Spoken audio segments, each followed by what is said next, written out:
சென்னை இளைஞர்களில் பாதி பேர் அங்கு கூடியிருப்பது போல இருந்தது. எல்லோரையும் பார்த்து கொண்டே அவந்திகா மெதுவாக நடந்து வர நந்தினி அவந்திகாவை கவனித்தார். அவளை பார்த்தவுடன் நந்தினிக்கு ரத்தம் கொதித்தது. ஆனால் அவந்திகா நந்தினியை நோட்டீஸ் பண்ணவே இல்லை. அவள் ஒரு கார்னருக்கு சென்று அங்கிருந்த காலியான சேரில் அமர்ந்தாள். அதுவரை உற்சாகத்தோடு இருந்த நந்தினிக்கு அவந்திகாவை பார்த்த பிறகு அப்படி இருக்க முடியவில்லை. இவ எதுக்கு இங்க வந்தா என்று நினைத்து கோபத்தில் கொந்தளித்துக் கொண்டிருந்தாள். நந்தினிக்கு அவந்திகாவை பார்த்தாலே பிடிக்காது. எப்படியாவது கிடைக்கும் போதெல்லாம் அவளை ஏதாவது சொல்லி அவமானப்படுத்தினால்தான் அவளுக்கு நிம்மதி. அவள் சட்டென எழுந்து ஒரு எம்டி சேரை இழுத்து அவந்திகாவுக்கு எதிரில் போட்டு நீலாம்பரியை போல ஸ்டைலாக அமர்ந்தார். பிறகு அவளிடம் திமிராக, ஹே, நீ இங்க என்ன பண்ற? இரும்பு அடிக்கிற இடத்துல ஈக்கு என்ன வேலை என்று கேட்க அவந்திகா அடுத்த செகண்டே, நீ என்ன வேலையா வந்தியோ அதே வேலையா தான் வந்திருக்க என்று கூற நந்தினி கடுப்பாகிவிட்டாள். ஆனால் அதை வெளிக்காட்டி கொள்ளாமல் ஒரு ஃபேக் ஸ்மைலோடு, ஆனா இந்த வேலை உனக்கு கிடைக்க போறதில்ல, நீ இந்த இன்டர்வியூக்கு வந்ததே வேஸ்ட், எனக்கு தான் இந்த வேலை கிடைக்க போகுது என்றாள் நந்தினி.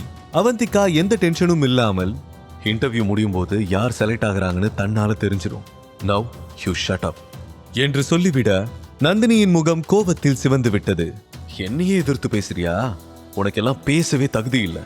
உன் அக்கா ஹஸ்பண்டையே வளைச்சு போட்டிருக்கியே, உனக்கு வெக்கமா இல்ல என்று கேட்க, நான் எதுக்கு வெக்கப்படணும்? அவர் எனக்காக செஞ்ச உதவிய என்னால லைஃப் டைம் ஃபுல்லா மறக்கவே முடியாது. இதை கேட்டு நந்தினியால் அமைதியாக இருக்க முடியவில்லை. அவள் கண்களில் வெறுப்பு தெளிவாக தெரிந்தது. அவள் சத்தமான குரலில், மத்தவங்க ஹஸ்பண்ட் உனக்கு நல்லவங்களா தான் தெரிவாங்க, உன்னை சொல்லி தப்பு இல்ல, உன்னோட ஜீன் அப்படி, உங்க அம்மா மாதிரியே தான் நீயும் இருக்க என்று கத்த வெயிட்டிங் ஏரியா முழுவதும் சைலண்ட் ஆகிவிட்டது.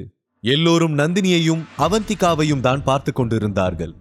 அவந்திகாவுக்கு அந்த வார்த்தைகள் கஷ்டமாக இருந்தது. சிறிது நேரத்தில் எல்லோரும் கிசுகிசுப்பாக தங்களுக்குள் அவந்திகாவை பற்றி பேச ஆரம்பித்தார்கள். இதையெல்லாம் சிசிடிவி வழியாக பார்த்து கொண்டிருந்த சிவா சிச்சுவேஷன் மோசமாகி கொண்டிருப்பதை உணர்ந்தார். அவந்திகா என்ன செய்ய போகிறாள், நந்தினிக்கு என்ன பதில் சொல்ல போகிறாள் என்று நினைத்தபடி பார்த்து கொண்டிருந்தார். ஆனால் அவந்திகா நந்தினிக்கு எந்த பதிலும் சொல்லவில்லை. அவளோடு ஆர்கியூ பண்ணுவது வேஸ்ட் என்று நினைத்த அவந்திகா அவளை இக்னோர் செய்துவிட்டு வேறு பக்கம் சென்று விட்டாள். இது நந்தினியின் கோபத்தை மேலும் தூண்டியது. அவள் ரியாக்ட் செய்ய நினைப்பதற்குள் தேவ் அங்கே வந்து விட்டான். அவன்தான் சிவாவை கொல்வதற்காக ஹெட்ஷாட்டை அனுப்பியிருந்தான். ஆனால் ஹெட்ஷாட் சிவாவின் மானசீக சீடன் என்று அவனுக்கு தெரியவில்லை. அந்த பிளான் ஏன் ஃபெயிலியர் ஆனது என்று கூட அவனுக்கு தெரியவில்லை. நந்தினி அவனை பார்த்தவுடன், ஹாய் தேவ் என்று உற்சாகமாக கூப்பிட்டுக் கொண்டே அவனை நோக்கி சென்றார். செல்போனில் பிஸியாக இருந்த தேவ் நந்தினியின் குரலை கேட்டு திரும்பினார். நந்தினியை பார்த்தவுடன் காலை கட் பண்ணிவிட்டு, ஹே நாண்டி, ஹவ் ஆர் யூ? நீ என்ன இந்த பக்கம் என்று கேட்க, நான் இங்க ப்ராஜெக்ட் மேனேஜர் போஸ்டுக்கு இன்டர்வியூ அட்டெண்ட் பண்ண வந்தேன் என்றார். வாட், இன்டர்வியூவா என்று அவன் அதிர்ச்சியோடு கேட்க, ஆமா தேவ், உனக்கே தெரியும்ல, என் கம்பெனி இப்போ லாஸ்ல போயிட்டு இருக்கு, அதை சரி பண்ண ஃபினான்ஷியல் ஹெல்ப் தேவைப்படுது, அதுக்காக தான் இந்த இன்டர்வியூ என்றார். ஓ சாரி நாண்டி, அன்னைக்கு பார்ட்டியில கூட நீ என்கிட்ட ஃபினான்ஷியல் ஹெல்ப் வேணும்னு கேட்டிருந்தல, அன்னைக்கு நடந்த பிரச்சனையில நான் எல்லாத்தையுமே மறந்து போயிட்டேன். இஃப் யூ டோன்ட் மைண்ட், இன்னும் அந்த ஆஃபர் அப்படியே தான் இருக்கு. ஒரு நைட் நீ என் கூட ஸ்டே பண்ணா நான் உனக்கு ஹெல்ப் பண்ண இப்பவும் ரெடியா தான் இருக்கேன் என்றான். அதை கேட்டு நந்தினி ஷாக் ஆகிவிட்டாள்.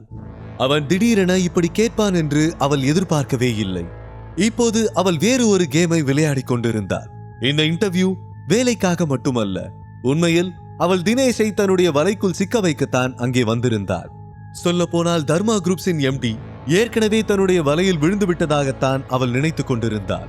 அதனால் ஒரு ஃபேக் ஸ்மைலோடு, தேங்க்ஸ் தேவ், ஆனா என்று இழுக்க தேவின் செல்போன் மீண்டும் ரிங் ஆனது.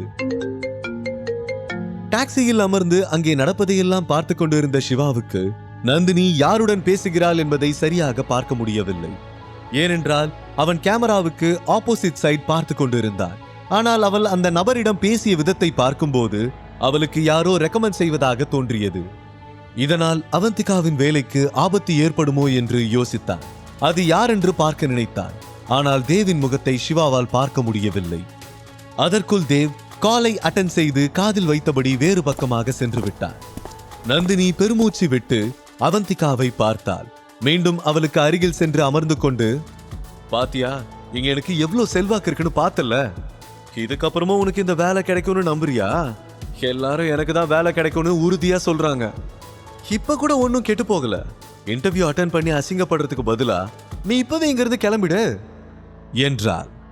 அவள் கண்களில் ஒரு திமிர் தெரிந்தது.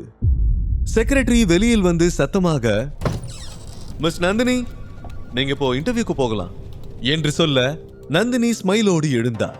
ரிலாக்ஸாக இன்டர்வியூ நடக்கும் ரூமை நோக்கி சென்றார். இந்த வேலை நிச்சயம் தனக்கு தான் கிடைக்கும் என்ற நம்பிக்கையோடு ரூமுக்குள் நுழைந்தார். அவள் சென்ற பிறகு அவந்திகா நிம்மதியாக உணர்ந்தார். அப்போது அவளுடைய பார்வை மற்ற கேண்டிடேட்ஸ் மீது விழுந்தது. அவர்கள் எல்லோரும் அவந்திகாவை பார்த்தபடி ஏதோ கிசுகிசுப்பாக பேசி சிரித்துக் கொண்டிருந்தார்கள். அவர்கள் முகங்களில் கேலி புன்னகை நிறைந்திருந்தது. அவந்திகாவுக்கு இது பிடிக்கவே இல்லை. ஆனால் இதையெல்லாம் பார்த்து கொண்டிருந்த சிவாவால் அமைதியாக இருக்க முடியவில்லை. அவந்திகாவை கேலி செய்வது அவனுக்கு பிடிக்கவே இல்லை. ஆனால் இன்று அவந்திகாவுக்கு ஒரு முக்கியமான நாள். அதனால் இன்டர்வியூ முடியும் வரை அமைதியாக இருந்தார். உள்ளே சென்ற நந்தினி முதலில் எல்லோரையும் பார்த்து திமிராக ஸ்மைல் செய்தார். அவளுக்கு எதிரில் ஒரு வயதான நபர் அமர்ந்திருந்தார்.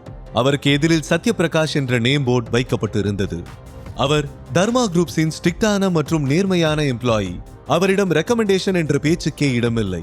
கண்ணாடி அணிந்திருந்ததால் அவருடைய கண்களின் ஆழம் தெரிந்தது. முழு ஆபீஸிலும் அவருக்கென ஒரு தனி பெயர் இருந்தது. அவர் யாருக்கும் வளைந்து கொடுக்க மாட்டார். தன்னுடைய மனசாட்சியை கேட்டுதான் வேலை செய்வார்.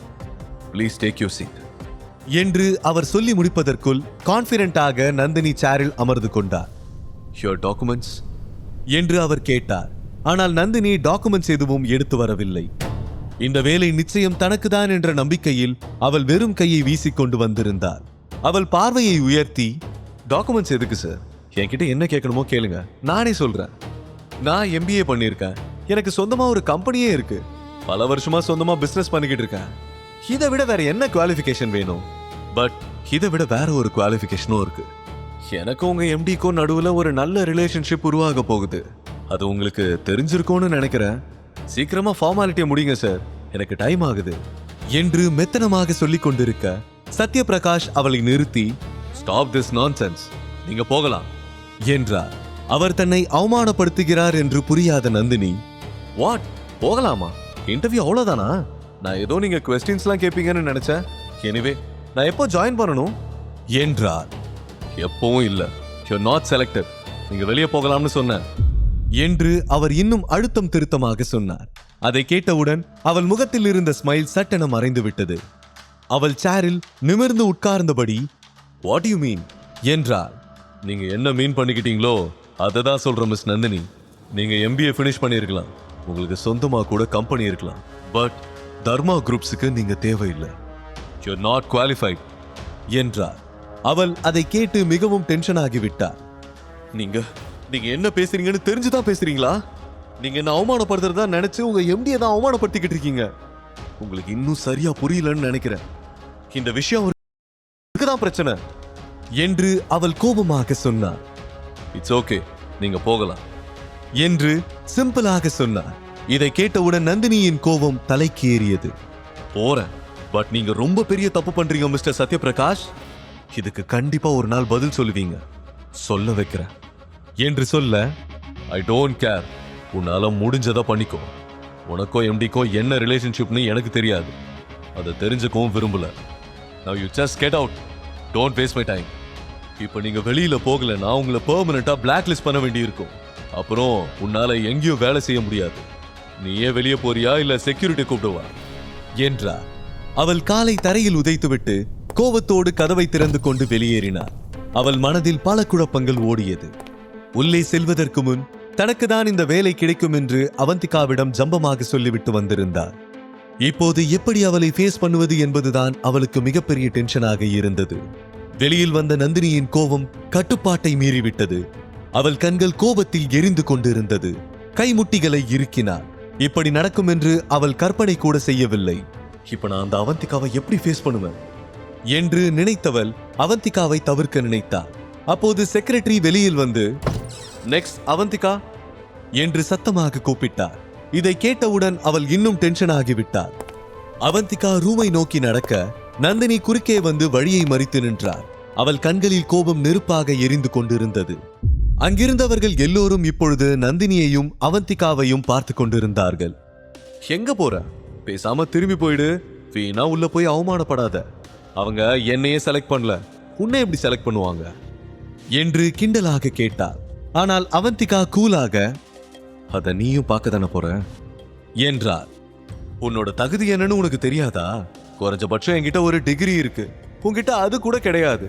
உன்னால அட்லீஸ்ட் 2 மினிட்ஸ் தாக்கு பிடிக்க முடியுதான்னு பாரு, அதுவே பெரிய விஷயம். முழு கதையையும் கேட்டு மகிழ பாக்கெட் FM ஆப்பை டவுன்லோட் செய்யுங்கள். லிங்க் டிஸ்கிரிப்ஷனில் கொடுக்கப்பட்டுள்ளது.